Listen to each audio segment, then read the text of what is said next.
This video is the equivalent of bringing your boyfriend home to meet your family for the first time. It feels like it. We've been married for about 6 months, and I was like, you guys need to meet Tanner Davis, my husband. You're just going to throw my middle name out We're there just going already. to throw it out there. What's up, Jan fam? Nice to meet you. Thought it'd be fun to just sit down and do a Q&A. Let's do it. Should we do it? Let's have some fun. So where are you from? I'm from Amarillo, Texas. Greatest country in the world. People always say that about Texas. People love Texas. I have cousins in Texas. Because it's true. Good people. Best people. The best people. So you're from Texas, but you live in Miami. Yeah, moved down here. It's been 11 years now. Oh yeah? Which is crazy. Why'd you move here again? I moved down here for law school. After about 3 months, I realized that I don't want to move back and just kind of made this home. We met on Good Friday at a dinner. This is how it went down. So one of our good friends, actually Mitch's dad, and it was Good Friday, and we were leaving church, and he's like, hey, come to dinner. Just some of the friends from church I know were getting together. So I was pulling up to park, and I was like, whoa, that might be, without a doubt, the most beautiful girl I've ever seen in my life. And she's just standing there in the middle of the road, trying to help Misha parallel park. But I was like, whatever, I'll probably never see her again. Just went inside, and about 5 minutes later, in comes said, most beautiful girl I've ever seen in my life. Is that a coincidence? And then I see Richard get up and go and give her a hug. I'm like, of course Richard knows her. I was just kind of, I don't want to say mesmerized, but We were sitting opposite ends of the table. And you know when you can feel someone staring at you? I knew it. I could feel it. You can feel the eyes, the look on you. That's how I felt the whole time. Tanner, every time I looked up, he was looking at me and we kept making eye contact. I think he's staring at me and he thinks I'm staring at him because I'm trying to catch him staring at me. And like, it's just kind of one of those moments. She was looking. Like there was a weird tension, which was so funny. Like almost like a bit of a flirty tension, which was like interesting. But like, you were giving me the eyes, baby. I was not giving you the eyes. But anyways, we didn't get to say a single word to each other the whole dinner because we were sitting on the opposite ends of the table. We started going outside. I was like, I've got to find a way to keep this night going. Like, I need to get to know this girl. A small group of us went and hung out at another place afterward. Some of my best friends was Misha and Mel and Richard, who and myself, we all knew each other very well. Like, we hang out all the time. And then Tanner was kind of like the guy that like joined the group and was hanging out with us. And so Robbi's like, oh, let's do a get to know you game. Which, I don't know why I did that. But I was like, you could have just asked me that, but but it was fun. We made some good memories that night. Then Richard was like trying to play the matchmaker. He goes, so what do you think about Tanner? Obviously, you guys know if you follow me for a minute, my testimony is pretty crazy. I was married, I was in a very long-term relationship, and then I moved to Miami, and I was like, I am not going to be dating for over a year, and I didn't date anybody. The next person that I date, I want to be the man that I'm marrying. I want to be very intentional about it. I know what I'm looking for. I was just not playing any games. So when Richard was like, what do you think of Tanner? I was like, I don't know. I didn't really get to know him enough. And one of the things that we had talked about was what I miss about Australia. And I was like, I just really miss like the little things. I miss my people. And I miss going to the beach, fish and chips. And if you're Australian, you can testify in the comments that chicken salt is the best thing ever. Like it is. If you're not from Australia, you don't know what that is. You know 2-minute noodles? You know 2-minute noodles? The chicken like flavoring, it's like almost like chicken stock, and you put it on top of the fish and chips. And guys, it is a little slice of heaven on earth. But I don't know why they don't do it in America. I have never heard of this before. It's just massive in Australia. I digress.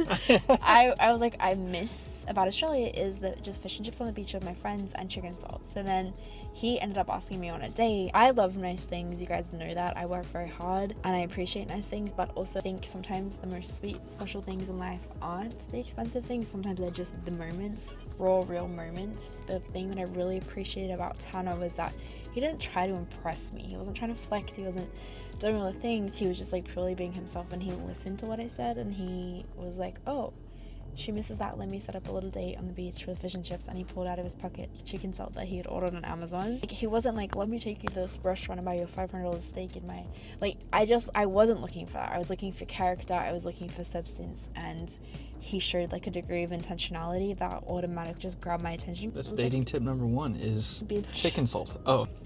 Be intentional. Yeah. I just knew you'd miss home, and so I was trying to bring a little bit of Australia here. It was funny in a lot of ways. Like, our lives have been so opposite. They say opposites attract, and I think it's funny because on a lot of degrees we are very opposite. I'm a creative visionary. He's a lawyer, by the way. Not black and white, but like the way you think is different than how I think, right? You're like more of an executor, and I love that. Putting the pieces together. Yeah, it's like very much a God thing, the way that God can redeem time, the way that we've seen him do that in our life and like in our families and our relationships and our businesses. Nothing short of a miracle. The fact that we're together right now is just, it doesn't really make any sense at all. No, not at all. A guy from Amarillo, Texas, and a girl from Hervey Bay, It's Australia. Harvey Bay. Harvey Bay. Really only God could have written that story at all. People always say, when you know, right?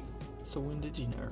No, don't say it like that. Oh, when did you know? No, he thinks it's funny when I say no, but that's how I'm actually just saying no. When we were dating, we didn't even kiss for like 4 months, which sounds a little crazy, but that is how intentional I was being about like not playing around and not getting confused, letting emotions get in the way. I just was pretty like, I want to get to know this man on such a deep level. Who is he? Like, what does he believe? Does he walk the walk, or does he just talk the talk? And I feel like that was like different than I'd ever done in the past. Like, I think it's easy to see someone and they can present a certain way. You know what I'm talking about, not just in relationships, but in at work or in business. Like, there's these people that can present a way, but then the deeper that you go, you're like, oh, like the fruit isn't quite there. And I was like, I need to make sure that he is who he says that he is. And what does he want? Are our values the same?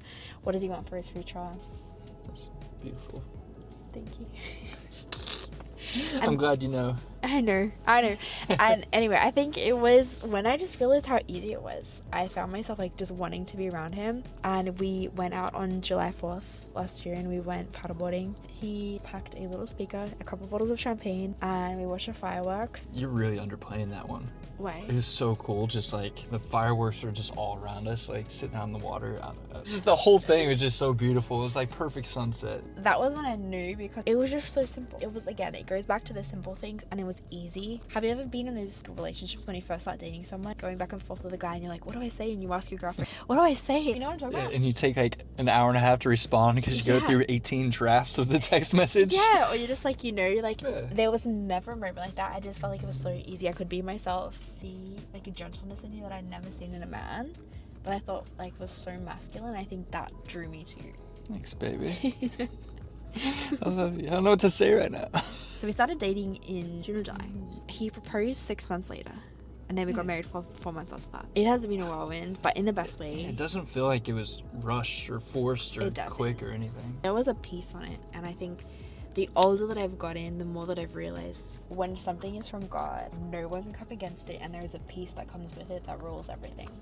And I hadn't ever experienced that before. We had some deep conversations and hard conversations, and I think is what allowed it to go fast. Anytime it is from God, it's just you're confident and you're just gonna keep moving forward at his pace. Yeah. And that's exactly what happened. If you had one piece of dating advice, what would it be? And don't say chicken salt. Chicken salt is it. I think it is it though. And not the chicken salt, but just the intentionality. I think you actually need to get to know somebody. Like you were kind of saying, it's easy to quote unquote impress somebody by going and doing the cool things or the fun things or the extravagant things, but at the end of the day... And there's a time and a place for that, by the way. There is, without a doubt. Like, you should do this though. Yeah, but the core of, I think, what dating should be is the depth of getting to know somebody, because you can always go and have fun, and I recommend having a lot of fun because we definitely do. I would say is actually get to know somebody and who they are, like a really deep level, because you're going to get to know, hey, do I want to spend the rest of my life with this person? When you know that answer is yes, then just keep going and just go for it. Don't chase an image, chase a feeling, and the feeling is peace. Image can be anything. That can be doctored, contrived, it can be created on AI. Don't chase what you see online, chase the feeling that comes with knowing your worth, and then to like what you're looking for, and then the peace that comes from knowing that God's plans are better than yours. Beautiful. I love that. I love you. I love you more. We're not playing that game. Yeah, more than yesterday. That's true. I love you guys as well. I will see you in the next video. Great to meet you, Jan fam.